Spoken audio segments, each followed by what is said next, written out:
Welcome to this cool, epic show. Get ready for 2 addictive action stories. Delivered in a fun and adventurous way with masterful storytelling that'll keep you craving more tales of adventure and carnage. Absolutely. We've got some real nail-biters lined up today. We're going to unpack 2 thrilling scenarios. Right. Strap in. First, imagine a crew of high-tech thieves, right? Okay, I'm picturing it. They're attempting a heist in this secluded, creepy mansion, only to find out their target is, well, haunted. Ooh, that's a twist. Their mission totally shifts from stealing a valuable painting to, like, a desperate fight for survival. So they're battling ghostly entities with their own gadgets. Fascinating. Exactly. Can't wait to hear about that one. And then we'll dive into this story of a runaway teenager who finds an unexpected home and family. Okay, a found family story. In a traveling circus, she discovers she's like a sharpshooter. Okay. But then this sinister plot emerges, forcing her to use her newfound skills to protect the people who took her in. 2 very different kinds of action heroics, wouldn't you say? Yeah. Let's get into it. Okay, let's unpack this first story, the haunted house heist. You've got this team of expert thieves. Jake, who seems to be the leader, Mia the hacker, Ben the muscle, and Riley the acrobat. Classic heist crew setup. Totally. Their target, a secluded mansion and a Van Gogh painting, which Jake confidently calls their retirement plan. What's interesting right off the bat is this collision of the very tangible world of high-stakes theft with something completely outside that realm. That's a crucial point. We have this highly skilled, technologically equipped team, right, operating with this clear materialistic goal.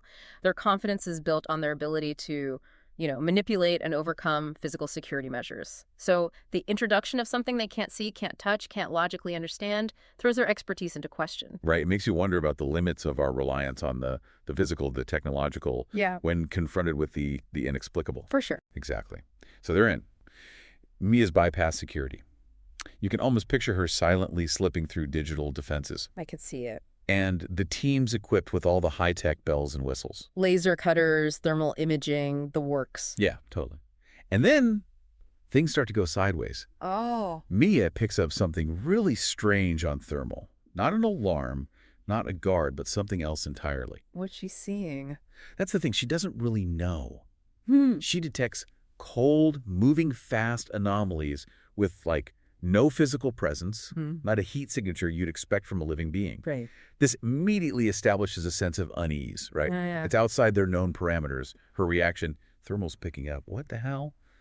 Isn't just surprise. It's a fundamental questioning of their understanding of what's real within this environment. You think they're starting to doubt themselves already? Oh, I think the seeds of doubt are definitely planted. Yeah. And then it escalates. How so? Gust of icy wind, rattling chandeliers, classic eerie stuff, right? Yeah. Oh, yeah. I've seen enough horror movies to know where this is going. Right. But then Riley, the acrobat, a guy who's probably used to navigating precarious situations, Sure. He's all about balance and precision. He reports seeing a headless woman in the garden, and he wants out immediately.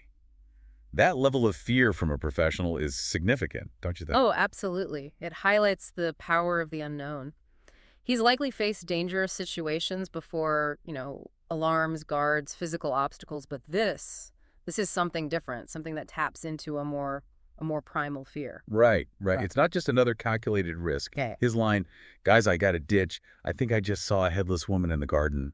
Yeah. Introduces an element of chaos within the team dynamic. Their carefully laid plans, they're starting to unravel. Not because of external security, but because of something internal to the mansion itself. The house is becoming a character in the story. Totally. But Jake, ever the pragmatist, focused solely on the objective. He dismisses it as nerves. He's all about the mission, the Van Gogh, their retirement plan. He tells them to focus and insists it was supposed to be a milk run. It really underscores this clash between a rational, goal-oriented mindset and an irrational, terrifying reality. He's trying to apply the rules of their world risk assessment, sticking to the plan, to a situation where those rules simply don't apply. It's like he's trying to convince himself as much as the others. That line, nerves, it happened, but this was a milk run, in and out before sunrise. Focus, we've got a job to do. Almost sounds desperate. It does, doesn't it? Almost like he's clinging to the plan as a life raft in a sea of crazy. And then what they face, it gets progressively more intense. What happened? Jake finally gets to the Van Gogh. right? The very object of their desire. Their prize. And it transforms. Transforms into what? Into a mouth of fangs as he reaches for it. Whoa. It's like the house is actively rejecting their presence, corrupting their prize. That moment is a huge shift. From subtle unease to outright horror. The painting, this symbol of wealth and their intended future, it becomes something monstrous. It's no longer a passive object to be stolen, but an active participant in this nightmare. Totally. It forces Jake to confront the fact that this isn't just an empty house. Yeah. It's something far more sinister. For sure. And the house continues to manifest its strangeness. Ben discovers the safe isn't just locked, it's bleeding.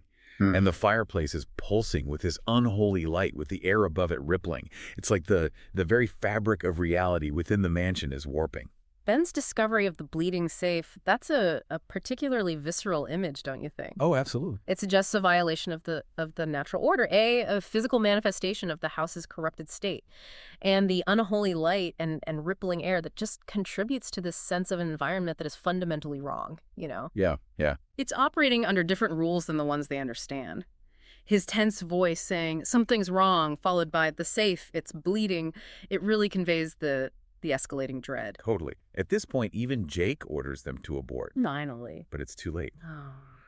Their carefully planned escape route, it's cut off. Trapped. Mia's signal dies with a digitized scream. That's a truly chilling detail. What do you think it means? I think it implies a direct malevolent attack. Like the ghost can reach through technology. Yeah, and then they're facing this shadowy, clawed figure, and Riley's being chased by glowing red eyes. Yeah. It's pure, unadulterated chaos as their professional heist turns into a desperate fight for survival. The breakdown of their communication and the appearance of these multiple hostile entities, it really underscores the overwhelming power of this supernatural force, doesn't it? Absolutely. I mean, Mia's digitized scream, it's particularly effective because it blends their world, this world of technology, with the spectral. Yeah. You know? Like, Right. the ghost can even corrupt their tools. And Riley's terrifying pursuit, it confirms that the threat is active and hunting them. It's no longer just a creepy atmosphere. It's out to get them. Right. The stakes have been raised. So then comes Jake's confrontation with the Spectre. He tries his gun, his go-to solution for tangible threats. Of course. But the bullets, they pass right through it. Conventional weapons are useless against this kind of enemy. And the ghost's touch. Ethereal fingers searing his flesh with unnatural cold. That's a sensation that defies logic and their understanding of the physical world. This is the turning point, isn't it? I think so. Their skills, their technology, their training, everything they rely on, it's rendered ineffective. The image of bullets passing through the ghost is like a stark illustration of the limitations of their conventional approach.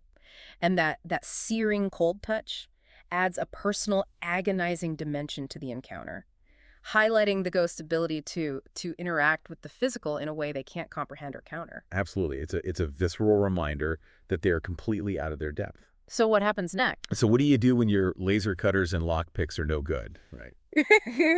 Good question. Jake, in a moment of desperation, he pulls out his phone and searches for ghost-busting tech. You're kidding. I know, right? Is he really going to Google how to fight a ghost? He finds this experimental paranormal investigation app. Seriously? It sounds completely absurd, right? This high-tech thief turned into something that sounds like science fiction, but he's got absolutely nothing to lose. It's wonderfully ironic, isn't it? Oh, yeah, total irony. Faced with an enemy they can't outsmart or overpower, Jake turns to the very technology they initially relied on, but in a completely unexpected way. The fact that such an app exists, even experimentally, suggests like a cultural awareness and fascination with the paranormal, even if it's not typically taken seriously in their line of work. I think you're right. Like somewhere deep down, we're all fascinated with It works. No way. What does it do? Blasts white noise and ultraviolet light, causing the Spectre to shriek and recoil. In a final act of desperation, Jake shoves his phone into the ghost, and the app overloads, dissolving the Spectre in, get this, digital static. Nice. It's this bizarrely fitting end, the ghost seemingly defeated by the very technology the thieves wielded. That's wild. The combination of like seemingly random elements, white noise and ultraviolet light, and their effect on the ghost, it raises questions about the nature of this entity and its vulnerabilities.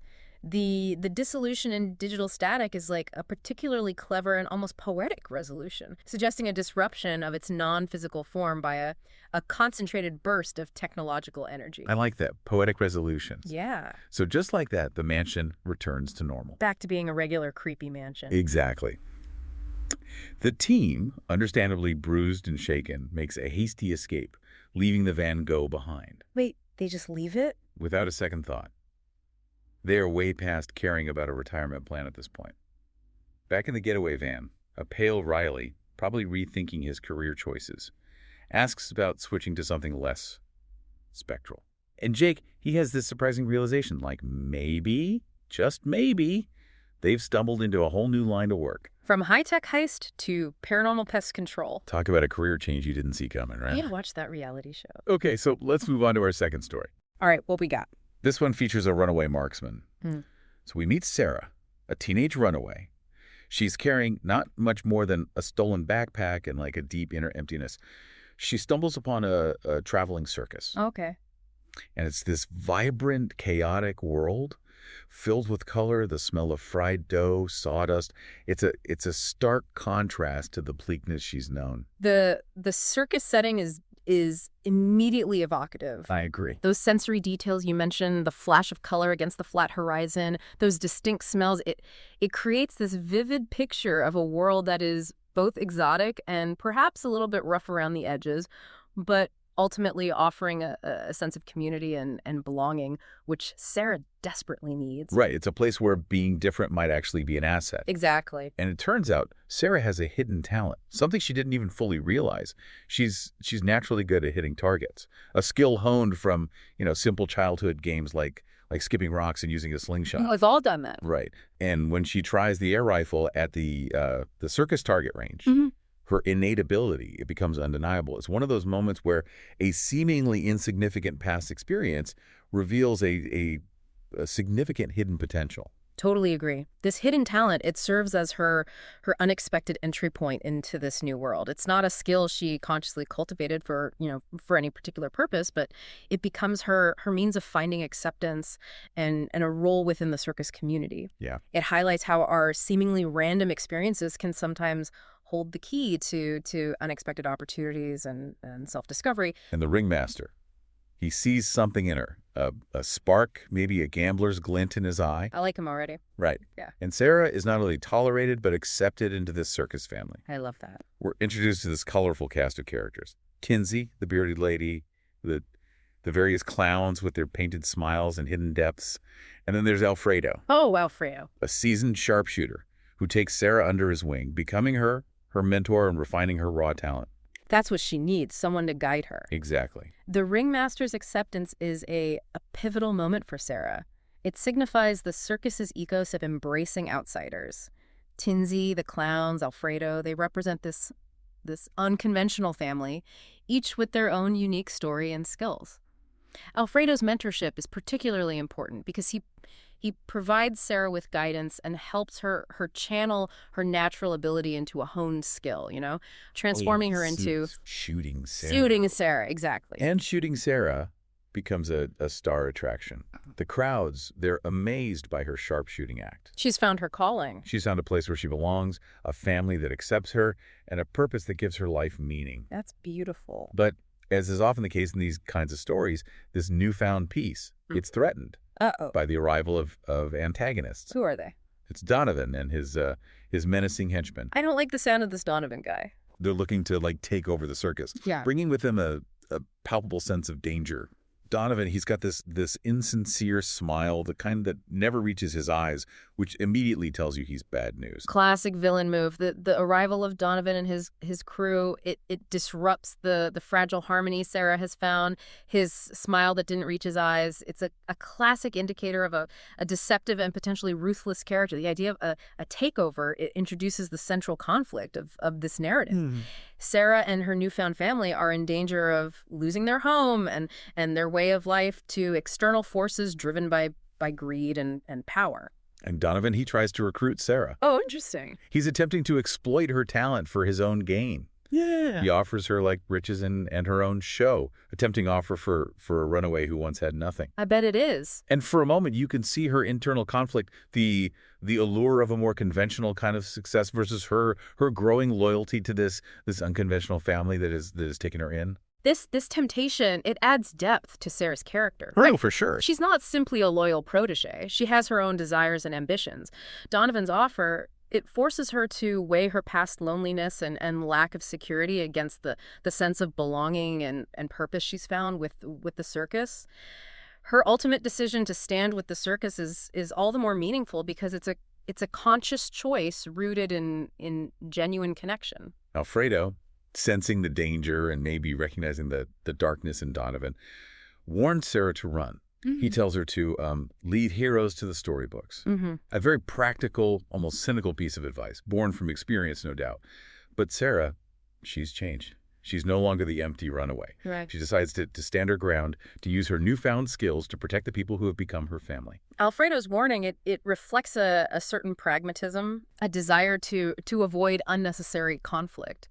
However, Sarah's refusal to run, it signifies her transformation. She has found something worth fighting for, and her decision to stay and protect the circus, it demonstrates her growing inner strength and her commitment to her chosen family. She's no longer defined by her past, but by her present connections and her willingness to defend them. In the standoff in the circus ring, it's brilliantly staged. The spotlight cuts through the darkness, illuminating the tense faces of the circus performers and Donovan's armed thugs. The holding crowd creates this charged atmosphere. It's a classic showdown. Yeah. But with the unique backdrop of the circus, a place of entertainment suddenly turned into a battleground. It's the circus ring. It becomes the perfect stage for this dramatic confrontation. I agree. The spotlight, it intensifies the tension, focusing all eyes on Sarah and the impending conflict. The presence of the crowd, it adds a layer of symbolic weight. They are not just spectators, but the community Sarah is fighting to protect. Donovan's armed thugs represent the immediate physical threat, underscoring the danger Sarah faces. And Sarah's first shot, it isn't aimed at the thugs. Oh. Instead, in a moment of quick thinking, I love it. strategic brilliance, Uh-oh. she brings down the tent's central pole. Ooh. It's a move that creates immediate chaos, disrupting Donovan's plan and leveling the playing field in a truly unexpected way. This is Sarah using her skills and her knowledge of the circus environment to her advantage. It demonstrates her ability to think creatively under pressure and to use her sharpshooting not just for direct attack, but for tactical advantage. Right. Bringing down the central pole, it creates a diversion, sows confusion among the thugs, and physically alters the battlefield. And then all hell breaks loose. The circus performers, this ragtag group of misfits, they spring into action. Acrobats swing into the fray using their agility to disarm and confuse the thugs. And Tinsy, the bearded lady, reveals a surprising amount of strength. Never underestimate a bearded lady. Never, Yeah. right? It's this chaotic but inspiring display of unity and defiance. The collective action of the circus performers, it underscores the strong sense of community and loyalty they share. It shows that Donovan and his thugs, they underestimated not only Sarah, but the entire circus family. The acrobats and Tinsy's unexpected strength highlight the resourcefulness and resilience of this unconventional group, turning their perceived weaknesses into strengths. And then the decisive shot. What does she do? With incredible precision, Yeah. Sarah, she severs the trapeze ropes. Sending the net crashing down and trapping Donovan in its tangled embrace. Talk about a dramatic and poetic capture. Yeah. It brings the conflict to an end in a way that is both skillful and fitting for the theatrical setting of the circus. It's the ultimate demonstration of Sarah's sharpshooting skill and her quick thinking, using the trapeze net to incapacitate Donovan. It's a clever and non-lethal way to neutralize the leader of the threat, Yeah. effectively ending the conflict without unnecessary violence. It's a dramatic and satisfying conclusion to the standoff. The crowd erupts in cheers, roaring not just for Sarah's incredible skill, but for their collective defiance against those who sought to harm them. The thugs, seeing their leader captured and facing the unified resistance of the circus, they wisely decide to retreat. And in the aftermath, Alfredo, for once breaking his stoic demeanor, offers a rare smile and acknowledges Sarah's heroic actions, saying, maybe. There's room in those storybooks for a girl with a gun and a heart full of fight. Yeah. It's a beautiful moment of recognition for Sarah's journey. The crowd's reaction, it underscores the strong bond Sarah has forged with the circus community. Their cheers, they're a celebration of their shared victory and their resilience. Alfredo's rare smile and his acknowledgement of Sarah's place in the storybooks, it signifies his acceptance of her as not just a skilled performer, but a true hero who defended their family. It's a heartwarming and well-deserved moment of validation for Sarah's courage and her transformation. Wow. What incredible tales of action, right? From a haunted heist gone wrong to a runaway finding her purpose, these stories are packed with adventure and suspense. They really are. The thieves in that first story, they thought they had it all figured out. Technology, planning, expertise. But they were totally unprepared for an enemy they couldn't quantify or control. It makes you think, what happens when the tools and strategies you rely on most are completely useless in the face of the unknown? How do you adapt when reality itself seems to bend the rules? In Sarah's story, it's a powerful reminder that the family isn't always defined by blood or shared history. Sometimes it's the unexpected connections we forge and the fierce loyalty we develop for those who accept us for whom we are. Her journey from a lonely runaway to a courageous defender, it highlights the transformative power of belonging and the lengths we'll go to protect the people we care about. Both narratives, while wildly different in their scenarios, they ultimately explore the theme of resilience in the face of extraordinary circumstances. The thieves had to confront a reality that defied their understanding of the world, forcing them to find an unconventional solution. Sarah, on the other hand, she discovered an inner strength she never knew she possessed when she found a community worth fighting for. We hope these action-packed narratives have sparked your imagination and left you wanting more. Absolutely. Rate and follow the Action Hero podcast for more epic adventures and thrilling stories. What would you do in these characters' shoes? Let us know.